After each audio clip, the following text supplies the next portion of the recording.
Okay, so here we are with the game running. So first of all, I've gone and selected my aircraft, so the Boeing 737-800s. Current location, I don't need to change it because when I load the flight plan it will change the location automatically. Current weather, I'm going to be running it through Rex, and I haven't got it working properly so far, but hopefully once I jump into the sim it will start loading up the weather properly. And the current time in season, I'll set that to daytime, but I'll do that again after the plane's been moved to Luton Airport. So, one last thing that we need to do before we start loading the flight plan is to check the fuel level. So go into fuel and payload. Now, annoyingly, it shows the fuel in kilograms rather, or I've got it set to show the fuel level in kilograms rather than in pounds. So just tick this box here so we can have a look at the fuel quantity as a weight. I'm not going to worry about changing the payload, such as passenger weights and baggage weights and things like that. But I am interested in the fuel, so I'll jump into there just now. So the fuel usage for this flight was going to be 14,400 pounds. When you convert that into kilograms, it's around about 6,500 kilograms. But what I'm going to do is I'm just going to round that up to 7,000 just to give us a little bit more of a buffer. Pardon me. So what I'm going to do is, pardon me, put 1,000 kilograms in the left wing, 1,000 kilograms in the right wing, and that leaves 5,000 for the center tank. So that keeps it all nice and balanced there. And that should get us up to Inverness with fuel to spare. So, click on OK. OK that again, and then we'll load up our flight plan. So jump into Flight Planner, click on Load, and then we have our flight plan here, EGGW to EGPE. Open that. I beg your pardon. Now, there is a little bit of a problem running it through this website. You see that we've got choose departure location, which is London Luton, and it says unknown. So when we load the plane at Luton, we're actually going to be in the middle of nowhere. We're not going to be at a gate or on a runway or anything. If you went and changed that just now in here, and told the plane to park up somewhere, it would actually kind of cancel the plan, so to speak. So if you changed sort of the departure location, you would have to find the route through the default FSX planner, and want to try and avoid that. So we'll leave that as it is just now, and you'll see how I'll fix that when the sim loads up. So we've got everything there, we're happy, so we'll click on OK. Do you want to move the plane? Yes, I do. And then you see that the time and date changed to 5 AM, so we'll just change that to, we'll change it to dawn. We'll have a dawn takeoff. Hopefully you have a little bit of light there. So, Luton, 737, Rex weather, let's go. Okay, so when the simulator loads up, I found myself here, and as you can see, we are literally in the middle of nowhere right now. So what I'm going to do is I'm just going to what we call slew the plane. So that's where you can kind of move the plane about in the simulator. So if I hit Y for Yankee, that puts the plane into slew mode. Slew mode. God, I can't even speak now. And you can see that we can kind of just drive the plane around wherever we want it. So I think EasyJets are usually parked up over here. So just kind of plonk the plane down in front of the terminal here, and if we get a top-down view, we'll get a better. Actually, no, we'll just go into spot view. Okay, so we'll just stick on right in the line there, and then if we hit Yankee again, that's us out of slew mode. There we go, got it right that time. So now you'll sorry, God, I really cannot speak today. What's wrong with me? So you'll notice the engines are already running. Now, with the default planes, when you load the plane up in the sim, it usually defaults to having the engines running. I would have switched the engines off and powered the aircraft down. However, I can't really do an accurate startup in this because if we have a look at the checklists, you'll see before start, parking brake set, engine start, press Control E. So unfortunately, there's no instructions for doing a step-by-step, flicking switches and moving levers for the 737. So I'm just going to kind of continue the flight from here on in, but I'll refer back to the checklist obviously as the flight progresses. Anyway, moving on. So what I'm going to do is start off by requesting IFR clearance from Luton Tower. So what they're going to do is they're just going to give us a few kind of instructions to follow for our departure. So if you bring up air traffic control, we'll tune Luton ground and request IFR clearance. Luton ground, Delta 911, IFR to Inverness, ready to copy. Delta 911 is cleared to Inverness Airport as filed. Fly runway heading, climb and maintain 10,000. Departure frequency is 128.75, squawk 0616. Delta 911 cleared at Inverness Airport as filed. Fly runway heading, climb and maintain 10,000. Departure on 128.75, squawk 0616. Delta 911, readback is correct. Contact ground on 121.75 when ready to taxi. Okay, so basically they've told us to fly runway heading, climb up to 10,000 feet, and I'll explain why I've selected 11,000 feet in a second. And they've also given us the departure frequency, so the radio frequency to switch to after we take off. So let's request taxi. Luton ground, Delta 911 with Golf, ready to taxi IFR. Delta 911, taxi to and hold short of runway 8 via taxiway Alpha Bravo, runway 8. Contact tower on 126.725 when ready. Taxi to and hold short runway 8 via taxiway Alpha Bravo, runway 8. Delta 911. Okay, now I don't know the specific runway heading for Luton. I haven't really prepared for this flight as well as I have some other ones, so I'll just set the heading to 080.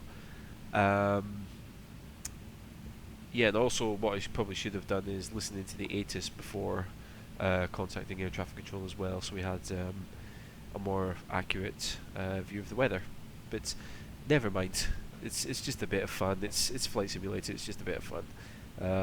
So what I'm going to do now is do a pushback. So to do that, you press down and hold shift and then press P for Papa. So press that now and then hit the brakes to release them, and you'll see that we'll start getting pushed back. Now you can turn the plane left or right in the default FSX, but I'm not sure how to do it. Every time I try it, it never seems to work out. So what I usually do is I usually do a straight pushback until I'm kind of in line with the taxiway, and then I'll just kind of pull forward and then turn onto the taxiway. What we'll also do is we'll also set our speed in just now. So set it to about 220. And one other thing I want to make sure is I switch to GPS mode, but I'll do that when I start going through the checklists there. So you can see this taxiway here. This is the kind of the central taxiway at Luton. So wait till we get pushed back behind that, and then you just press Shift plus P again to stop the pushback.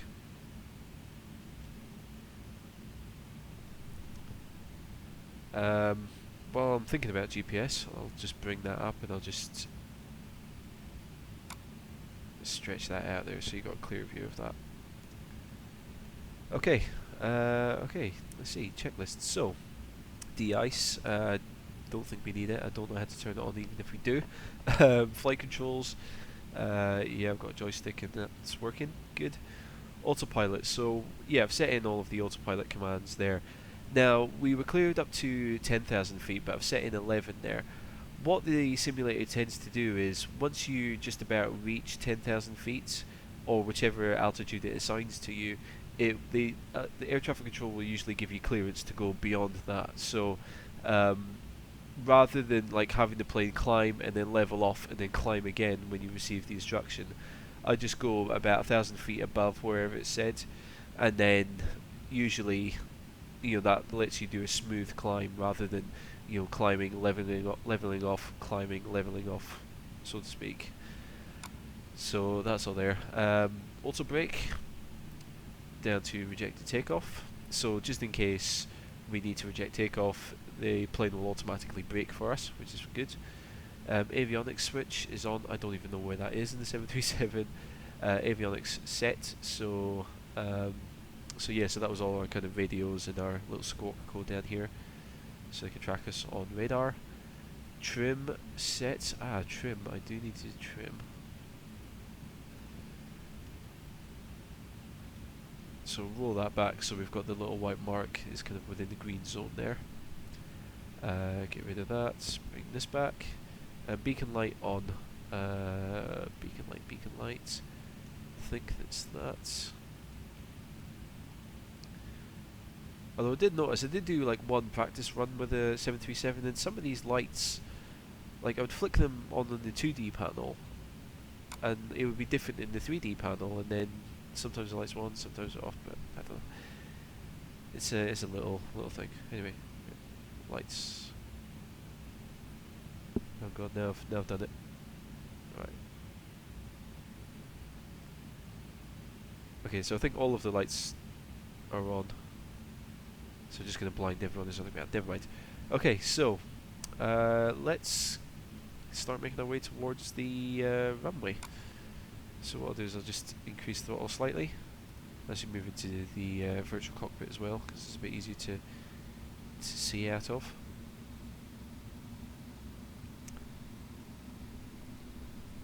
So as we're making our way out to the runway, we'll start looking at our before takeoff checklist. So flaps, I'm going to set these down to 5 degrees, so you can see the flaps moving just here. So those are set to 5. Flight director, I'll need to jump into the 2D panel to set that, and auto throttle, I'll need to set that in as well. So I've got the sort of the speed there. Flight director on, there we go. So you can see it gives us the pink bars to follow on the primary flight display. So what I'm going to do is I'm going to save you guys some time. I'll cut the video here, and when I join, or when I rejoin, I'll be at the runway ready for takeoff.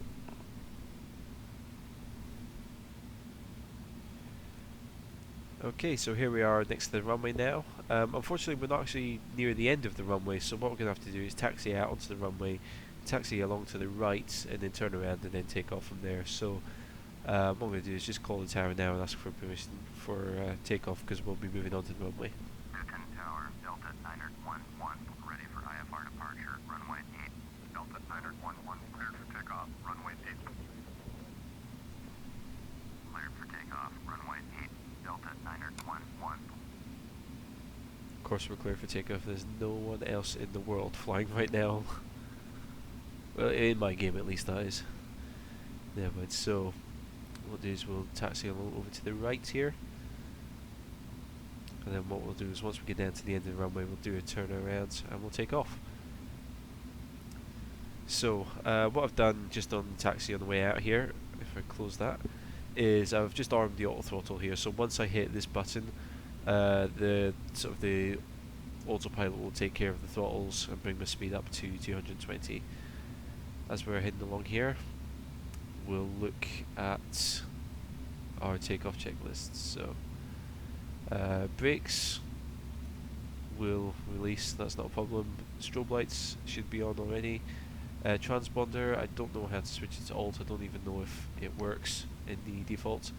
And thrust levers will advance to 100 when we get there, when we're ready to actually take off. The rest of that we'll sort out when we get there. So make sure we get right down to the end of the runway. Airport fees are expensive, so we want to use all of the runway.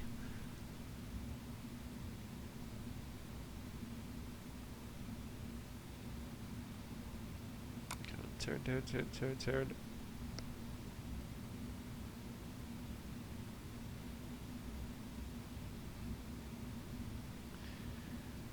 Okay. Let's just get ourselves lined up. Yeah, close enough. Right, so hold on the brakes. So, thrust levers advance smoothly to 1000 takeoff go around mode. I'm not sure how to engage that, so I'm not going to worry about that. Thrust, verify correct for takeoff, so we'll be looking down here at our engine instruments, make sure they're all doing what they should be. 80 knots, call out 80 knots, V1, call V1, rotate, rotate. I don't actually know what the rotation speeds for this are.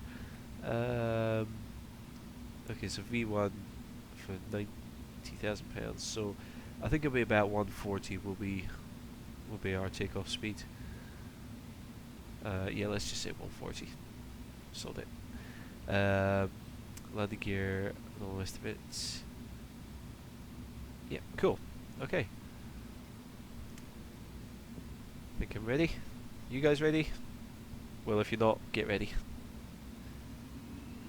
So throttles up a little bit. Make sure the engines are both coming up normally. They're both kind of equal. We'll put them up all the way. So we get like 50 knots. So there's 80 knots.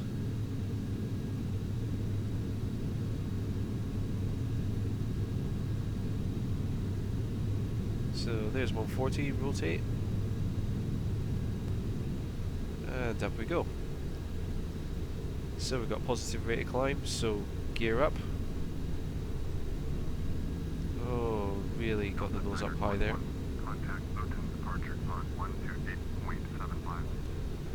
128.75. Yep. 128.75. So what I'll do is also get the auto throttle working now.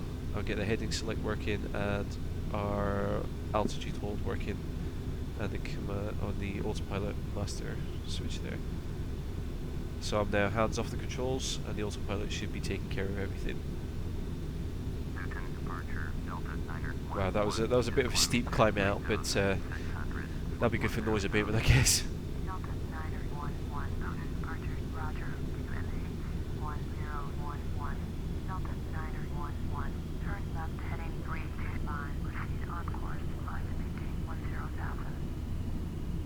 Oops. Turn left, heading 325, proceed on course, climb and maintain 10,000, Delta 911. Okay, so one thing I forgot to do while I was on the ground is switch the navigation mode over to GPS, so I'll do that now. So once we kind of re-intercept our GPS course, then I can just get the nav hold working. Turn left, heading 295, Delta 911. I don't know why I have a brakes indicator in the bottom corner there. Okay, so I'm just going to jump into the 2D cockpit just so I can double check everything a bit more clearly. Okay, so auto throttle is working. We're at 222, that's good. GPS is enabled.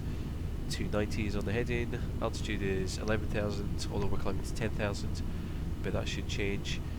Auto brake, we can set that back to off now. We can see this pink line here is our flight path. So you can see the heading, which is the dotted line there. So you can see that we're going to re-intercept that line. Engines are working normally. We've still got plenty of fuel.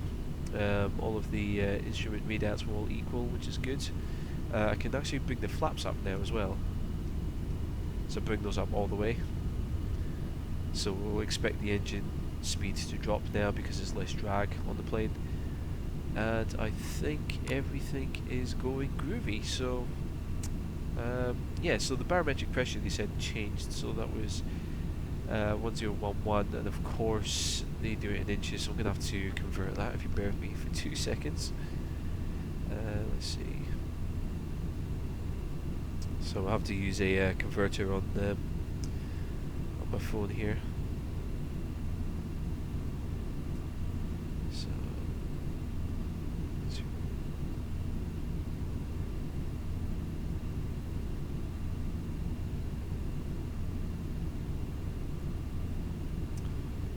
so it's 39. No, that's not right. Never mind. 122.85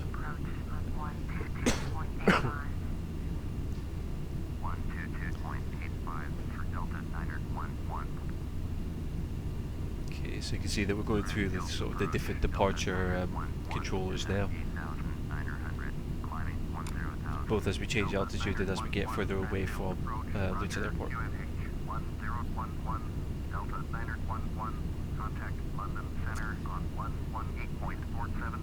Oh, stop passing the back, guys, come on. Who wants to control me? Oh, that's it, there we go.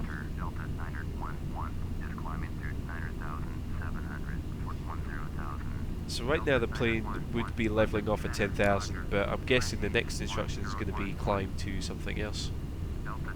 There we go. Climb and maintain flight level 180. Climb and maintain flight level 180. Delta 911. So you see, so that's why I usually go sort of above the assigned altitude, is because otherwise the plane would have levelled off at 10,000 feet and then I would have immediately got a request to climb again. So that's why, you know, so by setting my altitude higher than the one they assigned me, it just gives me a smooth kind of climb all the way. It's not climb, level off, as I said earlier. So that's pretty much it. So there's not really going to be much happening until we start getting closer to Inverness, to be honest. What I'll do is I'll bring up the GPS just now so we can see how far away we're getting from our GPS track. So you can see our first waypoint is Olney there. If you have a look at the flight plan, we've got Olney, Welling, Akupa. Pardon me. Turn right, heading 315. Proceed on course. Turn right, heading 315. Proceed on course. Delta 911. So what I'm going to do now is basically they just want to turn me so that I kind of start flying in line with my course. So all I'm going to do now is just enable the nav hold, which is this VOR lock button, or loc button for localizer. So I'm just going to enable that, and the plane will now just follow the GPS line basically. And what I'll also do is I'll also reduce the bank angle to make the flight a bit more comfortable on my passengers. So that's about it for takeoff and the initial climb. So what I'm going to do is cut the video here, and I'm going to come back to it once we reach, or just as we start leveling off at our kind of cruise. Actually no, before I do that, let me just see if there's any kind of climb checklists. So auto throttle off. I don't want to, I prefer having my auto throttle there. Or are you meant to turn it off and fly the throttles manually then? I'm not sure. You know, I'm going to go with that. So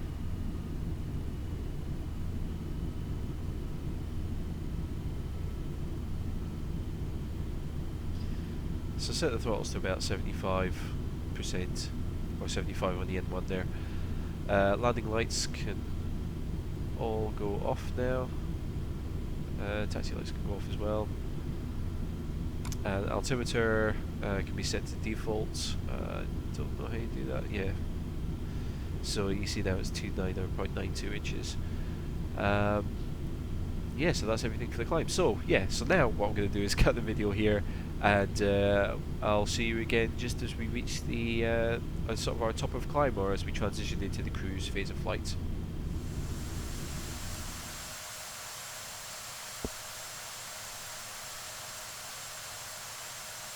And welcome back to a hazy morning above the clouds over England. So let's jump back in the cockpit now. So we're climbing up to a cruising altitude of 34,000 feet, and we're up at about 32,000 feet just now. So so we'll be there in a second. Yeah, everything's going fine. All the engines are fine. You can see if we have a look at the come on, turn. What is that? Let me turn. Oh, okay. Yeah, if we have a look at the fuel tanks here, you can see that we're going to run out of fuel in both our wings soon. Not a problem, because we've still got plenty in the centre tank there. And that's not really going to affect the flight or the handling in any significant way, losing the fuel out of the wings there. So let's have a look at our checklist for cruising. So thrust levers as desired, and the trim as necessary. So the autopilot should be taking care of the trim, so not worry about that. Thrust, we'll see once we level off, because at the moment we're climbing at about 215 knots. I had to increase the power slightly because obviously as we get higher up in the sort of the atmosphere, the air is less dense, so the plane has to work harder to kind of keep producing lift. It's not going to be a problem once we pick up some more speed, but until we reach that point, we just need to kind of keep an eye on the speed here, make sure we don't stall as we're climbing up to our cruise altitude. So we're leveling off just now. So what I'll do is I'll just leave the throttles at where they are, let the plane pick up a bit more speed, and then we'll have a look at a cruising speed there. I've got 260 dialed into the autopilot, and it looks like around 280 is when we're going to start getting into the sort of the do not exceed unless in good air sort of speed there. I can't remember which V speed it is, but yeah, I've got 260 kind of marked there as a good target speed, so I'll probably try and achieve that manually with the throttles. If the aircraft even accelerates to that speed with the current throttle setting, but we'll see. And you can see that the next kind of step in the checklist after that will be descent, so that's not going to happen for a while. If you have a look at our current position, you can see that we're sort of halfway up England, so we've got the top of Wales here, so we'll have probably what's near the top? Was that Liverpool? Just there. So Manchester probably here. So we've finished our climb before we reach Manchester, which is good. And you can see the rest of the climb there. If we do that, so you can see. So there you have a better idea of where we are in relation to Britain. We'll zoom back in there. Mediterranean as well. So if we have a look at our flight plan, you can see that we're at TNT and we're heading up to Pole just now. And if we have a look down, we can see how much distance we've got left. So we've got 282 nautical miles left to go overall. But when we reach Findle, or probably even before we reach Findle, I'm expecting air traffic control to start descending us and start giving us instructions. But we'll just follow the flight plan until then. So yeah, it's not really much more to see. What I can do is I can give you a quick tour of the cockpit, because I know the general area of where things are in the 737 cockpit, but I don't know all the sort of specific switches and stuff. So way up at the top here, I think we've got what's that? IRS. I haven't got a clue, but I think that would be sort of related to the air conditioning and the pressurization system. Crew oxygen, yeah. So you've got a few kind of auxiliary controls up there, and then we've got let's see what we've got here. It looks like standby controls or backup controls for some of the control surfaces. So you can see we've got spoilers, yaw damper and flaps and things like that, so that's all there. We've got navigation stuff, so I don't think any of this is active in the default FSX 737. We've got electrical stuff there, so that's where you can control your batteries and that. Some more power things there, fuel and kind of fuel management options there. Electrical power, so you've got your APU, generator 1 for engine 1, generator 2 for engine 2 on the right. We've got some wipers there as well, won't be using those much. And we've got some other kind of light controls there, so no smoking and seatbelt signs. Those should have gone on a long time ago, but never mind. And then I think we've got some more hydraulic systems here, Actually, let's have a look at the 2D panel, might give us a better idea. So we've got, anti-ice options there, probe heat, probably should have that on by now. Let's have a look, let's see. So electrical power there, and then we've got all of our kind of lights, engine start switches there as well. So that's everything sort of on the upper panel there. If we have a look at our kind of primary instruments in front of us, we've got our primary flight display, got our multifunction which shows maps and stuff. We've got all our autopilot controls along the top center. We've got backup instruments, so we've got our artificial horizon, altitude, and I think that's a combination VOR and DME instrument. And then in the center we've got obviously engine instruments there, and there's sort of a second one there. Next to the center column we've got our flight management computers, our FMCs, hidden behind the yoke there. Again, not something that's active in the default 747, unfortunately. Bottom center we've got obviously throttle quadrants. We've got these black wheels which are our trim tabs. We've got speed brake lever there and flap lever over there, and then we've got two fuel cutoff switches, parking brake, and what's that down there? Some trim controls, I think. Fire extinguishers for engine 1, APU, and engine 2. And then in the centre console here we've got radios. I think this will also be for weather radars and stuff as well. Again, not active in the default. And then some more trim controls at the back. So there you go. So that's a little quick tour of the cockpit. Speed has climbed way too high, so I'll just reduce the throttle down, try and get that back down to about 260.